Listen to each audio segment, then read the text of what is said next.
की हे पांडुरंग चौधरी स्वतःला या तळ्याचे मालक म्हणवतात.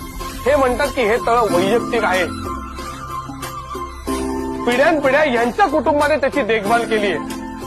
हे जर का खरं असेल तर 325 रुपये खर्च करून सरकारने या तळ्यातला गाळ का उपसला आणि त्याची नोंद या सरकारी गॅजेटमध्ये आलीच कशी? याचाच अर्थ असा की हे तळ खाजगी नसून सार्वजनिक आहे.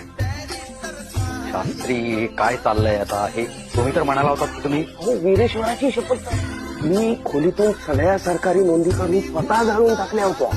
महाडच्या 14 तळ्यात यापुढे अस्पृश्यांना कायदेशीर रीतीने पाणी पिण्यास व तळ्यातील पाणी वापरण्यास हक्क प्राप्त झालेला आहे असा निकाल कोर्ट जाहीर करत आहे.